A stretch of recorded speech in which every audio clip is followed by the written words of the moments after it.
He was the Alpha King of the Blackthorn Pact, bound by blood and law to marry a woman his wolf refused to claim. She was the maid nobody looked at twice, invisible hands that swept his floors, poured his wine, and endured cruelty without complaint. But on the night he followed a stolen glowing pendant to her broken-down cabin at the edge of the woods, he didn't find a frightened servant. He found a woman commanding a rogue beast twice his size, with a voice older than the pack itself, a voice that belonged to royalty long thought extinct.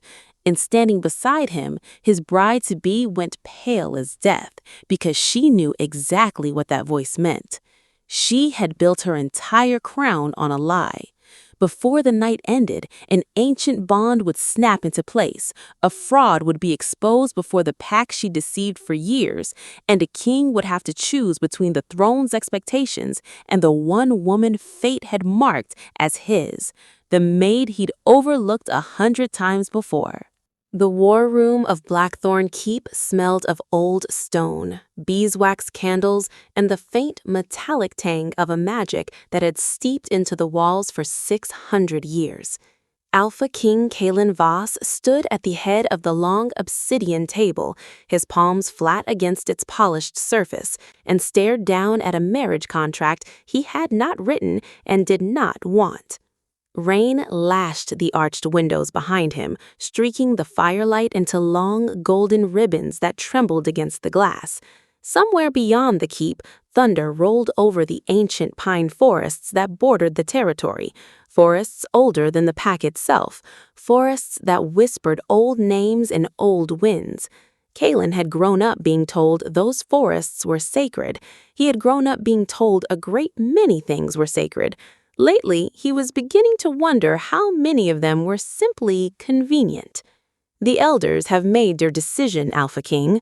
Councilman Roderick's voice was smooth as poured wax and just as suffocating. "Victoria of House Ashgrave is the only viable candidate. Her bloodline is unimpeachable. Her standing among the southern packs secures 3 critical alliances, and her beauty," he allowed himself the faintest smile, "will make for a striking coronation portrait if nothing else." Kaelen did not look up. "You speak of her the way you'd speak of a prized broodmare, Roderick." "I speak of her the way the survival of 6,000 pack members requires me to speak of her, Alpha King." Her tone didn't change, but something colder slid beneath it. "Forgive me if that offends your romantic sensibilities. Romance is a luxury for men who do not carry crowns." The words landed exactly where they were meant to. Kaelen straightened, and for one dangerous moment, the low, rolling growl of his wolf pressed up beneath his ribs, an old, restless thing, half asleep for years now, stirring only when something true had been said that he didn't want to hear. Because Roderick wasn't wrong. Kaelen had inherited this crown at 26 when his father's heart had simply stopped beating in the middle of a council session, and every single day since had been an exercise in swallowing what he wanted in favor of what the pack required. He had learned to do it so well that most nights he genuinely couldn't tell the difference between the two anymore, except when it came to Victoria. There, the difference was a chasm. He had met her 11 months ago at the Ashgrave estate, a vision in ivory silk, dark hair pinned in a coronet of small black pearls, a smile so perfectly calibrated it belonged on the cover of a bridal magazine rather than on the face of a living woman. She was, by every external measure, extraordinary, radiant, magnetic in the way powerful women often are, the kind of presence that filled a room before she'd even said a word. And Kaelen had felt absolutely nothing. No warmth beneath his sternum, no pull in his chest, no low hum of recognition that every fated pair described, that ancient current that was supposed to run between an alpha and his true mate, like lightning finding water. His wolf, usually so vocal, so opinionated about everything from his sleep schedule to his choice of tea, had simply gone silent in her presence. Not hostile, not wary, silent, as if there was simply nothing there to respond to. He had told himself in the beginning that the bond would come with time, that some mates needed to grow into each other, But 11 months of dinners, of formal walks through the eastern gardens, of stilted conversations about trade routes and territory lines had produced nothing, not even a flicker. "The engagement ball is in 6 weeks," Roderick continued, sliding the contract closer across the table. "The elders would like your signature before the formal announcement is sent to the southern packs." Kaelen's jaw tightened. Outside, thunder cracked directly overhead, close enough to rattle the window panes, and for one absurd moment he found himself grateful for the interruption, as though the storm itself understood he needed a reason not to answer. "I'll review it," he said finally. "Alpha King, I said I'll review it." His voice dropped into the register that ended arguments in this room, the low timbre that carried just enough alpha command to remind every wolf present exactly whose blood ran the territory. Roderick's mouth thinned, but he inclined his head and said nothing further. Kaelen left the war room without another word, his boots striking the stone corridor in sharp, controlled rhythm, his crimson-lined coat snapping at his heels like something alive. He needed air. He needed silence that wasn't the false, obedient silence of a council chamber, but the real silence of the forest, the kind that actually listened back. He didn't get it. Instead, rounding the corner toward the east wing, he nearly collided with a woman carrying an armful of fresh linens, and the world, quietly, without any fanfare at all, shifted half a degree on its axis.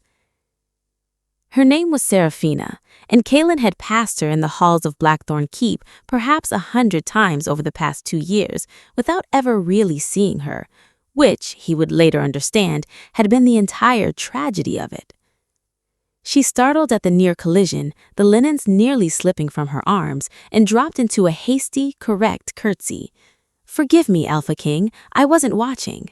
"It was my error," he said, which was true and which visibly surprised her because alphas in Blackthorn did not typically apologize to the palace staff. She looked up at him then, just for a moment, before catching herself and lowering her gaze again, but that moment was enough.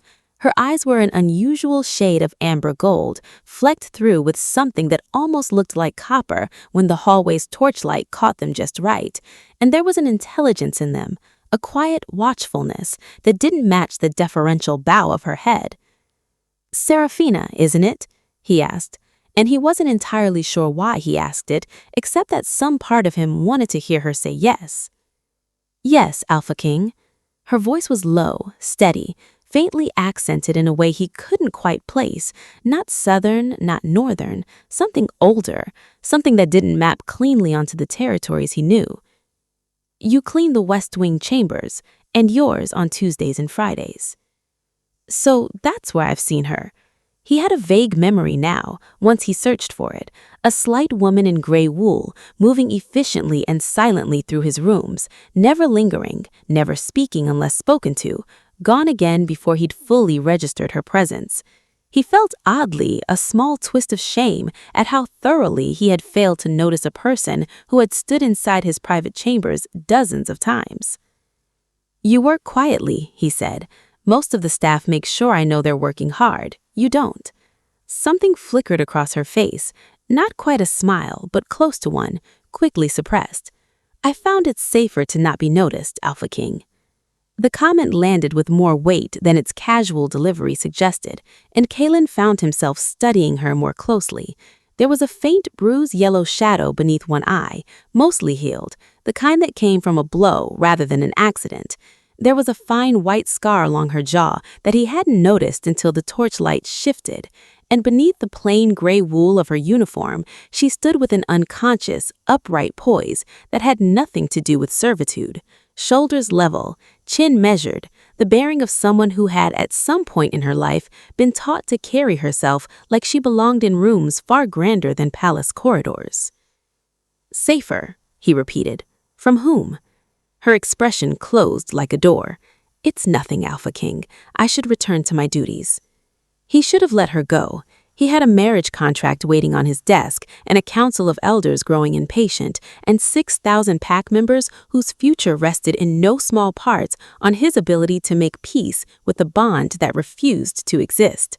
He had no business standing in a hallway, prolonging a conversation with the maid whose name he'd only just properly learned.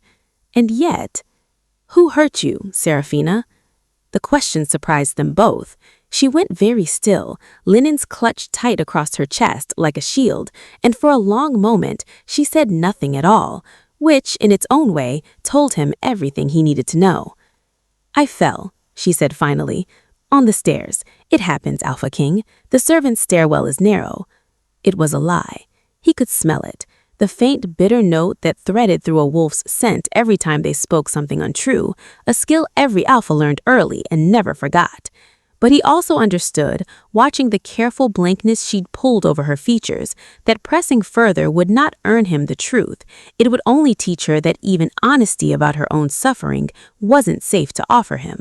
"Be careful on the stairs, then," he said quietly and stepped aside to let her pass.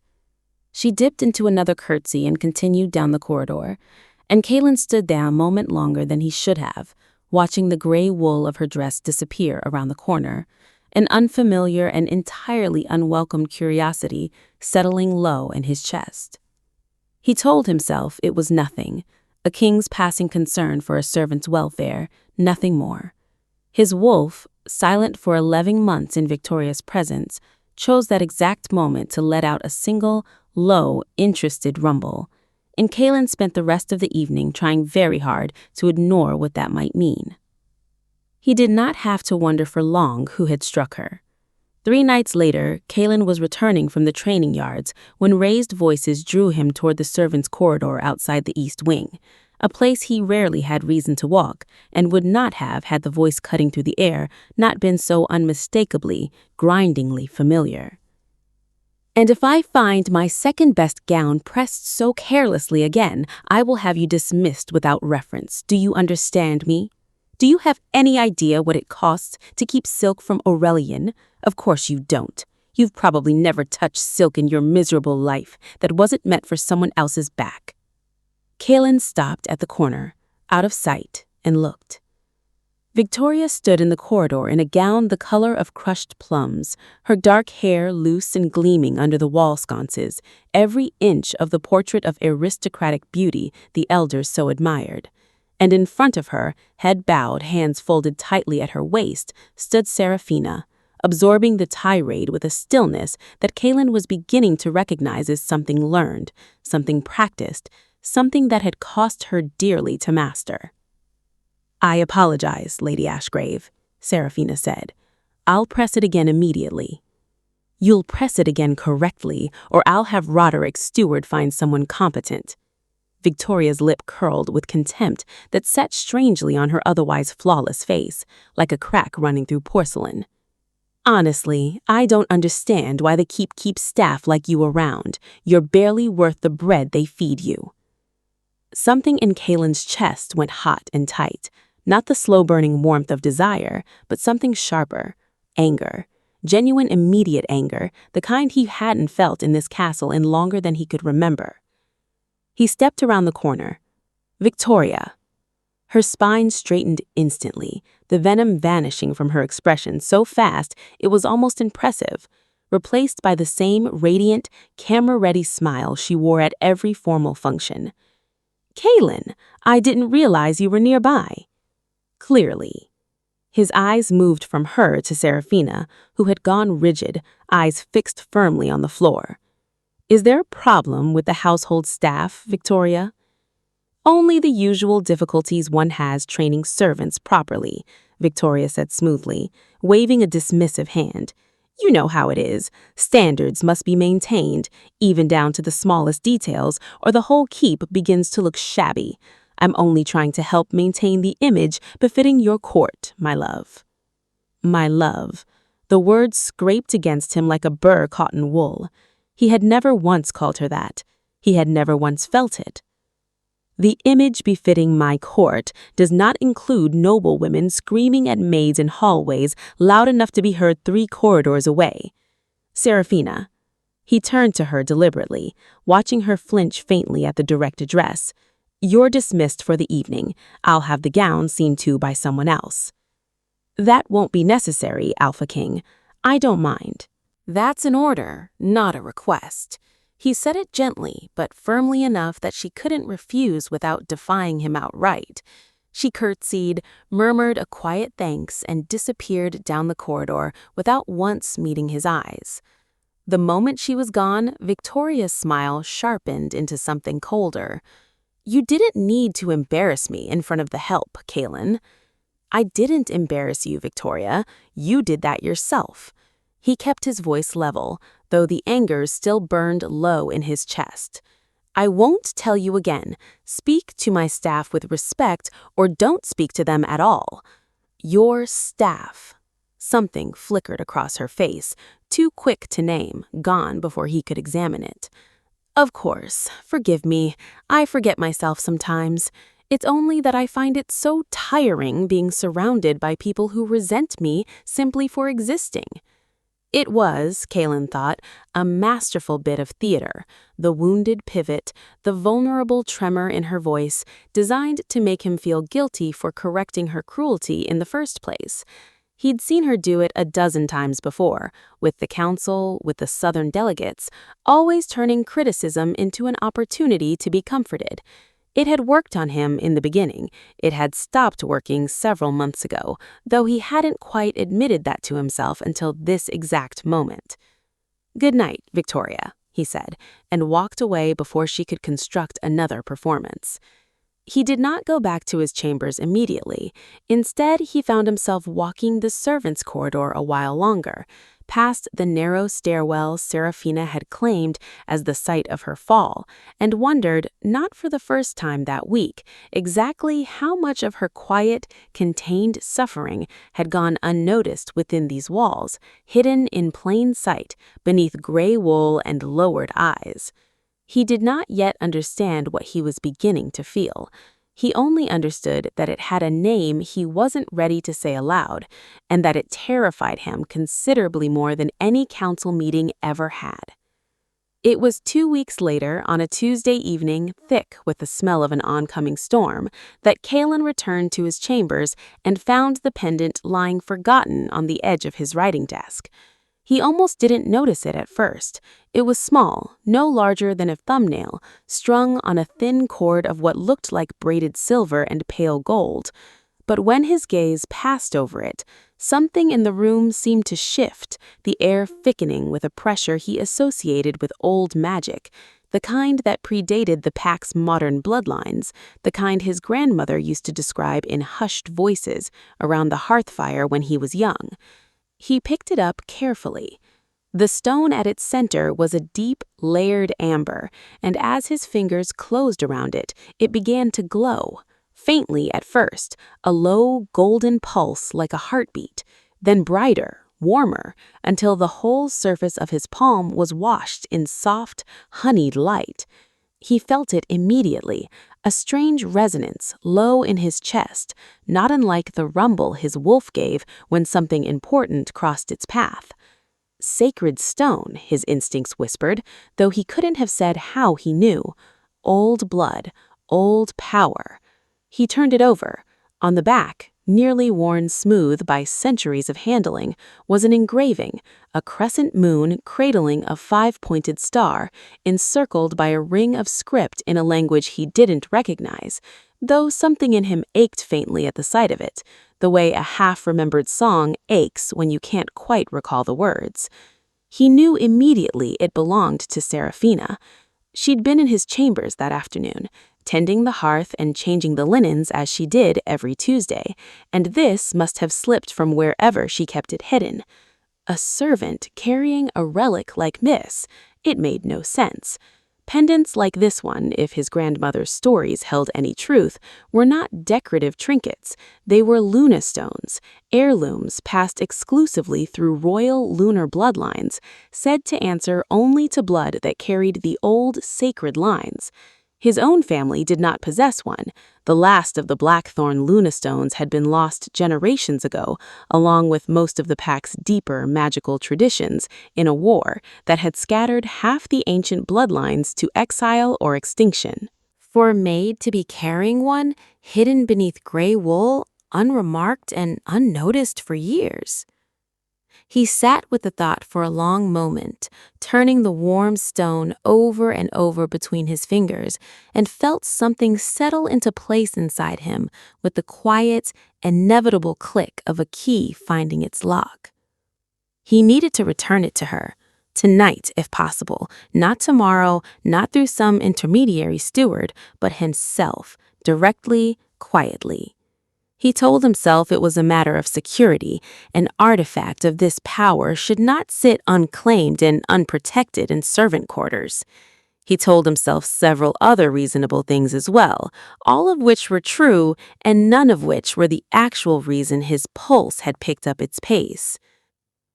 He was still holding the pendant, lost in thought, when a soft knock came at his door, and Victoria let herself in without waiting for an answer, a habit of hers he'd never quite managed to correct. "There you are." She crossed the room in a rustle of dark green silk, her eyes immediately catching on the glowing stone in his palm, and something crossed her expression too fast for him to name, there and gone, like a shadow passing beneath still water. "What is that?" "A pendant. I believe one of the maids left it behind." "How curious." Victoria's voice had gone carefully light, but her eyes stayed fixed on the amber stone with an intensity that didn't match her tone. "May I see it?" He handed it to her without thinking twice, and the moment the stone touched her palm, its glow guttered and died completely. The honeyed light snuffed out like a candle in a hard wind. Victoria's hand closed around it quickly, her expression composing itself back into pleasant neutrality before he could examine it too closely. "How strange. It's just an old bauble, surely, probably worth nothing at all. I'll have it disposed of if you'd like. No sense cluttering your desk with servants' trinkets." "No." The word came out sharper than he intended, and he reached out, took the pendant back from her hand, and the moment it touched his own skin again, the golden glow returned, warm and steady, pulsing faintly against his palm like something alive. "I'll return it myself." Victoria's smile thinned at the edges. "Yourself? Kaelen, it's a servant's lost trinket, surely one of the stewards." "I said I'll handle it." He met her gaze directly, and something passed between them, not warmth, never warmth, but a kind of cold recognition, as though for just a moment they both understood, without saying it aloud, that something fundamental had shifted in the room. "Of course," Victoria said finally, her voice smooth again, though her eyes had gone flat and calculating in a way she'd learned, over 11 long months, to distrust completely. He didn't correct the endearment this time. He was already thinking about amber lights against gray wool, about amber eyes flecked with copper, about a woman who curtsied and lied about falling downstairs, and carried, apparently, a relic powerful enough to answer only to true royal blood. He had a great many questions, and for the first time in longer than he could remember, he found himself genuinely eager to go looking for the answers himself. The cabin, he learned from the household ledger, sat at the far edge of Pack territory, nearly an hour's ride from the keep, tucked into the old-growth pine forest that bordered the northern boundary line, a stretch of land so old and so thick with ambient magic that most of the Pack avoided it out of habit rather than explicit rule. Why would a palace maid live so far from the keep, so deep into forests most wolves consider unsettling?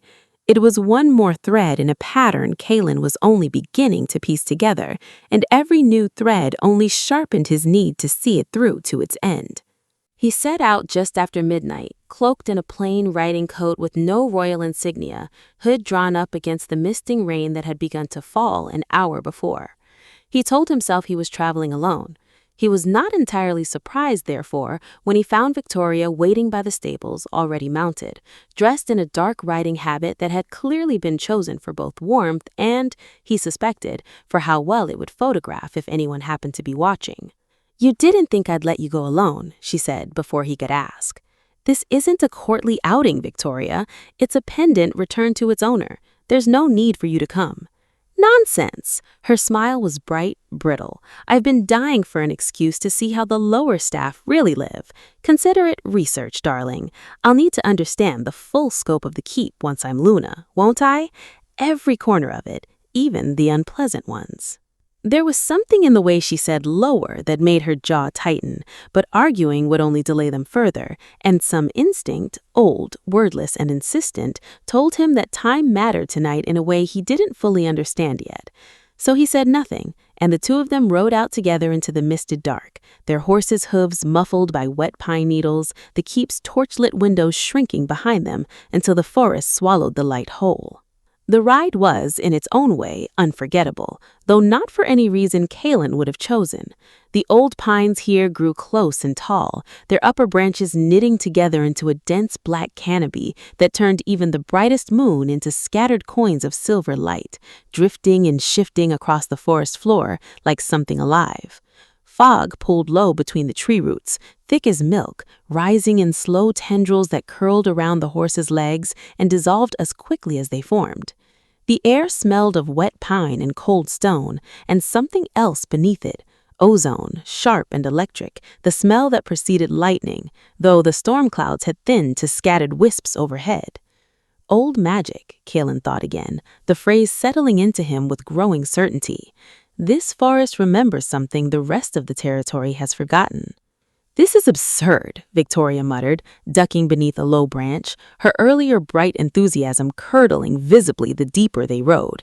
"What kind of person chooses to live all the way out here? It's practically feral country." "Perhaps she has her reasons," Kaelen said quietly, and did not elaborate because he was beginning to suspect, with a certainty that had no logical foundation in every instinctive one, that her reasons were about to become very clear indeed. They crested a low ridge just past 1 in the morning, and there, nestled in a small clearing ringed by ancient standing pines, sat a modest wooden cabin, its single window glowing with warm firelight against the surrounding dark. And in front of it, filling nearly the entire clearing, stood a rogue beast the size of a small horse, a massive feral wolf shape with matted black fur and eyes that burned a sickly, unnatural red. Its powerful shoulders bunched with tension, saliva dripping in long silver threads from bared, oversized fangs. Victoria's horse reared with a scream of pure animal terror. Kaelen's own mount fought the bit, nostrils flaring wide, every instinct in the animal howling to flee. Even Kaelen, seasoned in 100 border skirmishes, felt the primal spike of danger flood his veins. Rogues of this size were rare, and rarer still this deep inside settled pack territory, where the ambient alpha presence usually kept such creatures at bay. He was already reaching for the hunting knife strapped to his thigh, already opening his mouth to call the alpha command that would freeze the beast in its tracks or die trying, when the cabin door opened, and everything he thought he understood about the world tilted sideways. Seraphina stepped out into the clearing in a simple linen shift, her dark hair loose and unbound for the first time Kaelen had ever seen it, falling in waves past her shoulders, catching the moonlight in threads of deep bronze. She was barefoot on the cold, damp earth. She carried no weapon. And she was utterly, impossibly calm. "Enough," she said, and the word landed in the clearing like a thunderclap, though her voice had barely risen above a normal speaking tone. It wasn't the volume that struck Kaelen like a physical blow. It was the frequency beneath it, a layered resonance, ancient and commanding, threading through the single syllable with a power he had felt only once before in his life, as a boy of 7, watching his father issue an alpha command that had brought 300 wolves to their knees in the training yard simultaneously. This was that same register. This was that same bone-deep, blood-deep authority. Except Seraphina was not an alpha. She was a maid, a servant who scrubbed his floors and pressed Victoria's silks and lied about falling downstairs. The rogue beast froze mid-snarl, its massive head swinging toward her, red eyes flickering, and then, impossibly, dimming toward a more natural amber gold, the sickly glow of feral madness receding like a tide pulling back from shore.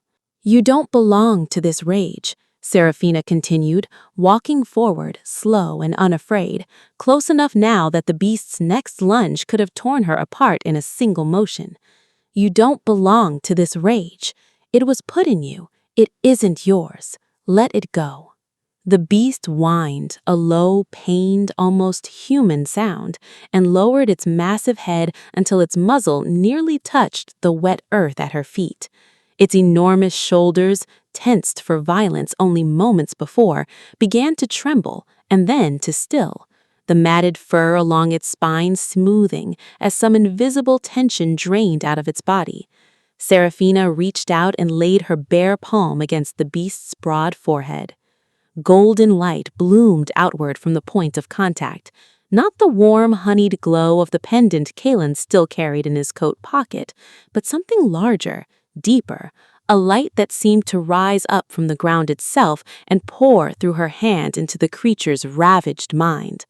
Kaelen watched, breath caught somewhere behind his ribs, as the rogue beast's massive frame shuddered once, twice, and then began to shrink, fur receding, bones cracking and resetting with sounds that should have been agonizing but drew no cry of pain, until where a monster had stood, there now knelt a naked, trembling young man, weeping silently into his own shaken hands. "You're free," Seraphina told him softly, draping her own shawl, produced seemingly from nowhere, over his shoulders. "Go home. Whatever compulsion held you, it's broken now. Go home to your family." The young man looked up at her with an expression of pure, disbelieving gratitude, murmured something too quiet for Kaelen to catch, and stumbled off into the tree line, disappearing into the mist within moments, leaving the clearing eerily, profoundly silent. Seraphina turned then, and for the first time saw them, Kaelen and Victoria, still frozen atop their spooked, sweat-lathered horses at the edge of the clearing, having witnessed the entire, impossible scene unfold. Her face went white. "Alpha King." "That voice," Kaelen said, dismounting slowly, his own legs unsteady beneath him in a way that had nothing to do with the ride. "That was an alpha command, a true one, not learned, not trained, innate." "I don't..." Seraphina's hands twisted in the fabric of her shift, the careful, practiced deference of 2 years of service cracking visibly across her features. "Alpha King, please, it isn't what it..." "How?" Victoria interrupted, her voice gone thin and strange, stripped of its usual honeyed performance. "How did you do that?" It wasn't a question, it was an accusation, delivered in a tone Kaelen had never once heard from her, raw, unguarded, and underneath it, unmistakably afraid. Kaelen's hand went to his coat pocket, closing around the small, warm shape of the pendant. The moment his fingers touched it, the stone flared to sudden, brilliant life, golden light spilling between his fingers, bright enough to illuminate the entire clearing. And across that clearing, Seraphina's own chest, beneath the thin linen of her shift, began to glow in answer, a matching pulse of amber light rising from directly over her heart, as though some second stone lay embedded beneath her very skin. The two lights called to each other, recognized each other, sang in some ancient, wordless frequency, a harmony that Kaelen felt resonate through every cell of his body. "That's not possible," Victoria whispered, and this time her voice cracked entirely, the mask slipping so far Kaelen barely recognized the woman beneath it. "That stone answers only to...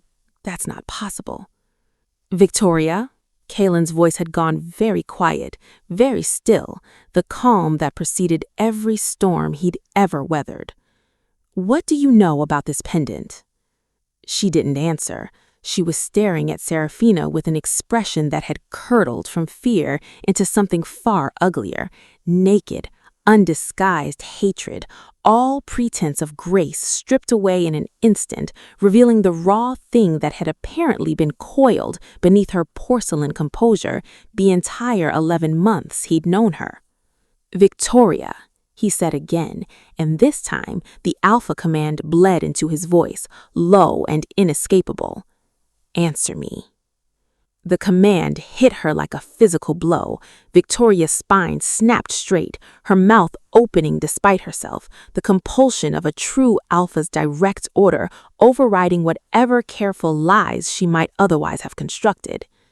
"It's a lunar bloodstone," she said, the words dragged out of her voice gone flat and mechanical with the effort of resisting even as she complied. "It answers only to direct descendants of the original lunar line, the line that ruled before the Blackthorn founding, the line that was supposed to be extinct." "Supposed to be," Kaelen repeated softly, and turned to look at Seraphina, whose amber eyes had gone wide and wet with something between terror and disbelief, as though she too were hearing pieces of her own history for the first time. "I don't understand," Seraphina said, her voice trembling now, all pretense of the composed, silent maid gone entirely. "My mother gave me this pendant when I was 7 years old, the night she died. She told me to keep it hidden, always, and to never let anyone see its light, and to never speak the old words unless there was no other choice, unless a life truly depended on it. I didn't know what it meant. I didn't know what I was. I've spent 18 years believing I was simply an orphan with a strange keepsake, nothing more." "Your mother," Victoria said, and there was something in her voice now, not just fear, but a terrible, specific dread, as though a name were rising in her memory that she had spent years trying to bury. "Isolde," Seraphina whispered. "Isolde of the old northern court.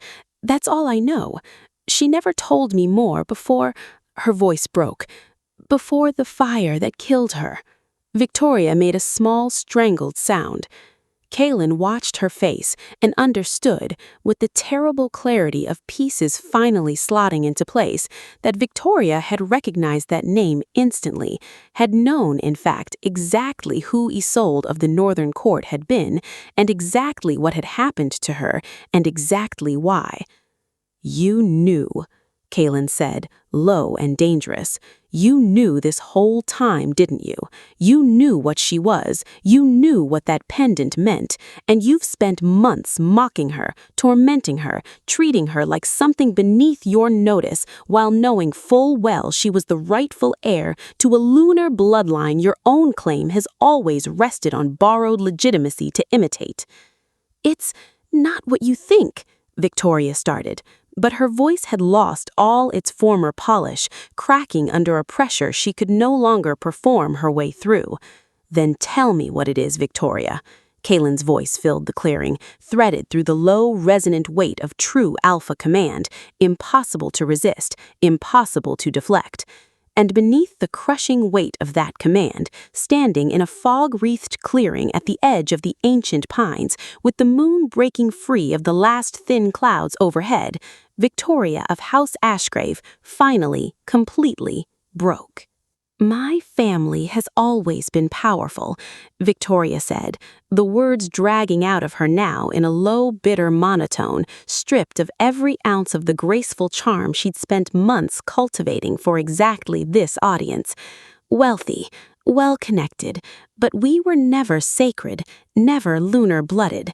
My mother spent her entire life clawing for status the old bloodlines were simply handed at birth, and she raised me to understand that the only way our family would ever truly ascend was for one of us to marry into a throne and claim a Luna title through marriage rather than birth." She swallowed hard, her eyes darted once, involuntarily, towards Seraphina, before dropping to the wet earth beneath her boots. 12 years ago, my mother learned that a woman named Isolde, the last surviving heir of the true northern lunar line, a line everyone believed had died out generations before, was living quietly in the Western Territories, in hiding, raising a young daughter and telling no one who she truly was. If that bloodline had ever come forward, ever been publicly acknowledged, it would have upended every noble house's claim to legitimacy across 6 territories, including ours, especially ours. What did you do? It wasn't a question from Kaelen. It was a demand delivered through gritted teeth, his hands curling into fists at his sides as understanding crested towards something far darker than he'd braced himself for. "My mother hired hunters," Victoria whispered, "to find her, to make sure the line ended quietly before it could ever be recognized. I was 15. I didn't know the details, I swear to you. I never knew the details, not until years later when my mother finally told me the truth of what we'd done to secure our family's future. By then it was already done. The fire, the daughter presumed dead alongside her mother." Her voice cracked entirely. "I didn't know she'd survived. I swear on the Moon Mother herself, I didn't know until this very moment that she was standing in front of me." Seraphina had gone utterly still, one hand pressed hard against her own chest, over the glowing amber light beneath her skin, tears tracking silently down her face. "You killed my mother," she said, so quietly the words barely disturbed the misted air. "Your family killed my mother and left me an orphan in the snow, and then you spent 2 years watching me scrub your floors and calling me worthless." "I didn't know," Victoria said again, but the words rang hollow even to Kaelen's ears, a plea offered too late to a wound too deep for it to reach. "I only knew I needed to become Luna. My mother groomed me for it my entire life. Etiquette, bloodline history, even elocution training to imitate the cadence of old lunar speech patterns, so that if anyone ever questioned my legitimacy, I'd sound the part, even without the blood to back it. I've spent years perfecting a performance of something I could never actually be, and it worked, on everyone, on the elders, on the council, on you, Kaelen, for 11 entire months, because a stolen throne dressed convincingly enough will always be believed over an unclaimed one hiding in plain sight." The clearing fell utterly silent, broken only by the soft drip of mist condensing off pine needles and the distant mournful call of some nightbird deep in the trees. Kaelen looked at the woman he'd spent nearly a year being told he would marry, a woman whose beauty was genuine, whose ambition had been ruthless, and whose entire claim to a throne beside him had been built, brick by careful brick, on the murder of a mother and the erasure of a daughter who'd spent 2 years serving the very household that had orphaned her. And then he looked at Seraphina, soaked in mist and moonlight, amber light still pulsing faintly beneath the skin over her heart, grief and fury, and 18 years of unanswered questions finally breaking free across her face, and felt something inside his chest that he'd spent 11 months desperately, fruitlessly searching for in Victoria's presence. It arrived not as a spark, but as a flood. Warm, immediate, undeniable, a current of recognition that ran from the center of his sternum outward through every limb, settling into his bones with the absolute, unshakable certainty of a door finally closing on its rightful lock. "There you are," his wolf breathed, awake at last, fully awake for the first time in years. "There you finally are. Seraphina." Her name left him differently now, not the careful, formal address of an alpha king to a palace maid, but something raw, something that trembled faintly with the weight of everything he suddenly understood about her, about himself, about the 11 wasted months that had led him circuitously, agonizingly, to this exact clearing. She looked up at him, amber eyes glassy with unshed tears, and he watched the moment the resonance struck her too, watched her breath catch sharply, one hand rising unconsciously to press against her sternum, as though she could physically feel the bond threading itself into place between them, an invisible cord drawn taut across the space that separated them. "I feel it," she whispered, sounding almost afraid of the admission. Alpha King? I feel... Kaelen. Just Kaelen, please. Kaelen? His name in her voice did something to him that 11 months of Victoria calling him my love had never once managed. It settled into him like warmth returning to frozen limbs, painful and glorious all at once. I don't understand what's happening. I've never felt anything like this. I didn't think I could feel anything like this. It's the bond, he said quietly, closing the distance between them slowly, giving her every chance to step back if she needed to, though she didn't. The true bond, the one every alpha is promised and almost none of us ever actually find. I searched for it in Victoria's presence for 11 months and found nothing, silence. And I told myself that was simply how it was meant to be, that the old stories of instant recognition were exaggerations, poetry, nothing more. He stopped just before her, close enough now to see the fine tremor in her hands, close enough to smell the rain and wood smoke and something underneath it that was entirely, uniquely her. I was wrong. It was never silence because the bond didn't exist. It was silence because you weren't the one standing in front of me. This is madness! Victoria's voice cut across the clearing, thin and desperate now, all pretense abandoned. Kaelen, she's a maid, a servant girl who happens to carry an old trinket. You cannot seriously mean to stand here and... She is the last living heir of the true northern lunar line, Kaelen said, not looking away from Seraphina, his voice carrying the flat, immovable finality of a king who had finally, after years of suffocating beneath duty he never chose, found something worth choosing for himself. A bloodline your family murdered to secure a false claim you have spent years performing, and she is my true mate, Victoria, a bond I have felt exactly once in my life, in this exact moment, standing 3 feet away from her in the rain. There is nothing remaining for us to discuss. You would humiliate me, Victoria's voice cracked, in front of the entire pack for her, after everything I've sacrificed, everything I've built. Everything you've built rests on a lie so cruel it costs a woman her life and a child her mother, Kaelen said, and though his voice never rose, the weight in it pressed down on the clearing like an approaching storm front. You do not get to speak to me of sacrifice, Victoria. Not tonight, not ever again. They returned to Blackthorn Keep before dawn, and Kaelen did not wait for the elders' convenience. By mid-morning, the great hall stood filled beyond capacity. Every council member, every ranking pack official, every noble house with standing enough to warrant an invitation, all summoned on short notice for what had been announced only as a matter of urgent lunar succession. Murmurs rippled through the crowd as they gathered, speculation blooming in every direction, though none of it came close to anticipating what was about to unfold.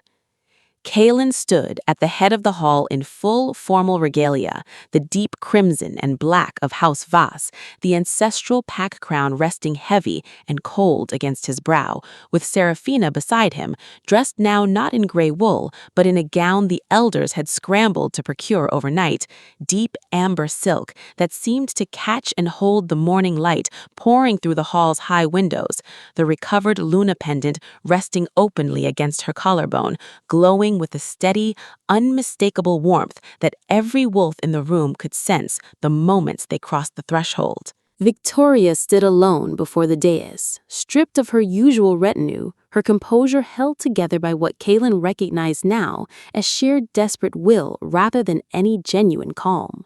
6 weeks ago, Kaelen began, his voice pitched to carry to every corner of the vast hall. This council presented me with a marriage contract binding me to Victoria of House Ashgrave. I was told her bloodline was unimpeachable. I was told her claim to the Luna title was beyond question. He paused, letting the words settle, watching understanding begin to dawn, slow and horrified, across the gathered faces. House Ashgrave's mother orchestrated the murder of Isolde, last true heir of the old northern lunar line, and her 7-year-old daughter 12 years ago, to eliminate a bloodline claim that threatened House Ashgrave's own manufactured legitimacy. His voice didn't waver. The daughter survived. She has stood in this very keep for 2 years, unrecognized, mistreated, serving the household of the very woman whose family orphaned her. Victoria knew this the entire time she pursued a marriage contract with me under false pretenses. A wave of shocked murmurs broke across the hall, rising and falling like surf against rock. Roderick, near the front, had gone the color of old parchment. "I formally reject the marriage contract between myself and Victoria of House Ashgrave," Kaelen continued, and here his voice deepened, dropped into the register of true alpha command, a formal rejection carrying weight that could never be undone or reversed once spoken aloud before witnesses. "I reject any claim she holds, past or present, to the title of Luna of Blackthorn. I reject her standing within this court, effective immediately. House Ashgrave's alliance status will be reviewed separately by full council in the coming weeks in light of crimes committed against the sacred bloodline this pack is bound by ancient law to protect." The rejection landed across the hall like a physical shockwave. Every wolf present felt it, the way a formal alpha rejection always resonated through pack bonds, a visible tremor running through Victoria's own frame as the words struck home, stripping something from her that Kaelen suspected she would spend years trying to name. She did not argue further. She could not. A formal rejection spoken with full alpha command left no room for rebuttal, no avenue for appeal. She simply stood there, shaking, as 2 guards moved quietly to escort her from the hall, her carefully constructed world collapsing around her in real time, in front of every person whose respect she had spent years painstakingly cultivating. When the great doors closed behind her, the hall fell into a silence so complete Kaelen could hear his own pulse in his ears. He turned to Seraphina.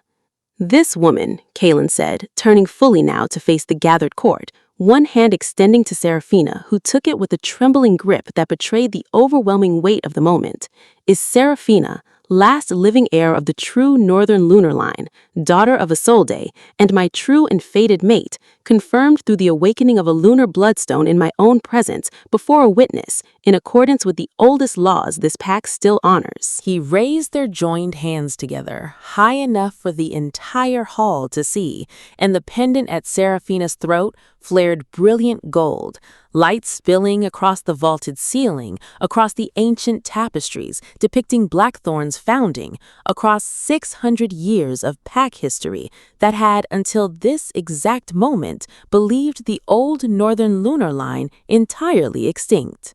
A low, resonant hum rose through the hall, not spoken by any single voice, but by dozens at once, an old pack recognition ritual none of the younger generation had ever witnessed performed in earnest, passed down only in stories and half-remembered songs. It was the sound of a pack, collectively, feeling the truth of a bond too powerful to dispute. "I claim her," Kaelen said, his voice thick with an emotion he made no effort to hide, "before this court, before the elders, before the old gods this territory was founded to honor, as my Luna, my equal, and my mate. Not by contract, not by council decree, but by the bond itself, which does not lie and which has never once, in the history of this pack, been wrong." Roderick, to his credit, was the first to move, stepping forward from the assembled council, lowering himself into a deep, formal bow before Seraphina, the gesture rippling outward through the hall as noble house after noble house followed his lead, until the entire chamber knelt in recognition of a woman who, less than 12 hours earlier, had been scrubbing hearths and pressing silk gowns for the very court now bowing before her. Seraphina stood at the center of it, tears finally spilling freely down her face, one hand still clutched tight in Kaelen's, the other pressed against the warm pulse of the pendant at her throat, the same pendant her mother had pressed into her small hands 18 years ago on the last night of her life, with instructions to hide it, protect it, and never let anyone see its light until the moment demanded otherwise. The moment had finally come, she thought, standing there in amber silk in a hall full of kneeling nobility, grief and vindication and disbelief tangled together in her chest so tightly she could barely breathe around it. "Mother, I found my way home, just as you said I would someday, when it mattered most."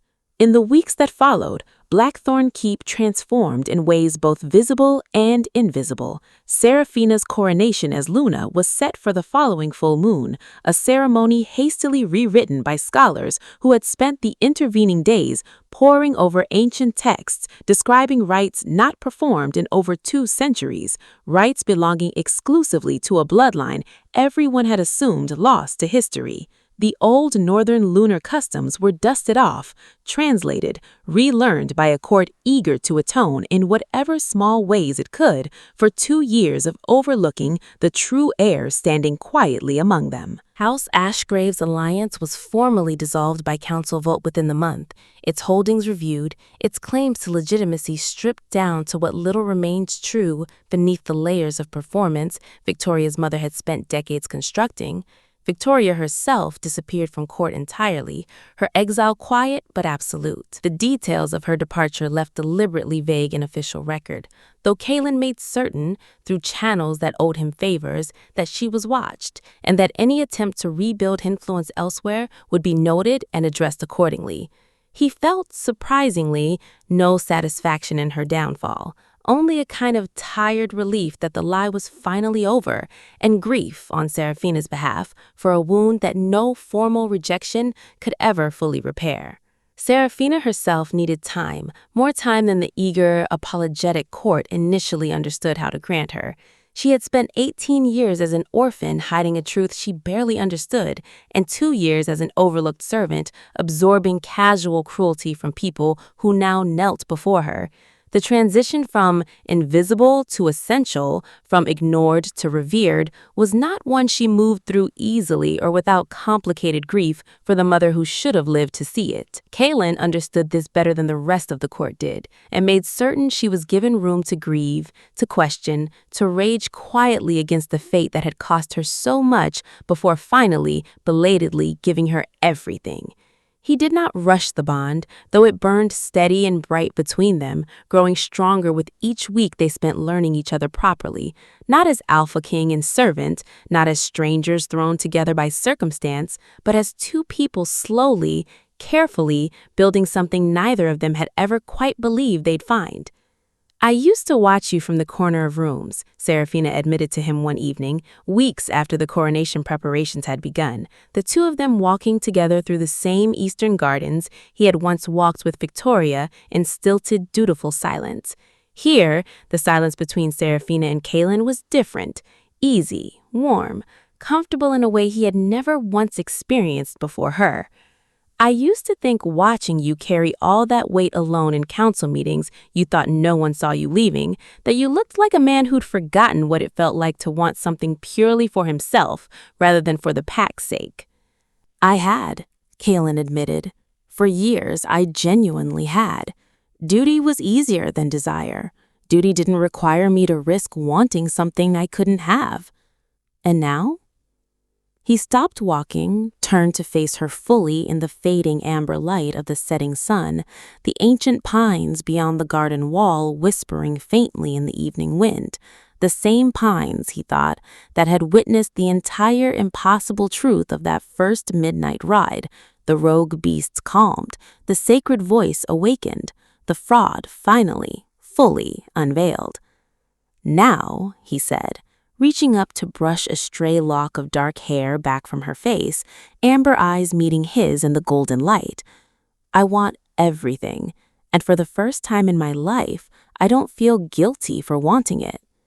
The pendant at her throat pulsed once, warm and steady, in perfect harmony with the low, contented hum of the bond settled permanently between them, no longer a question, no longer a search, but a certainty, hard-won and finally, completely theirs.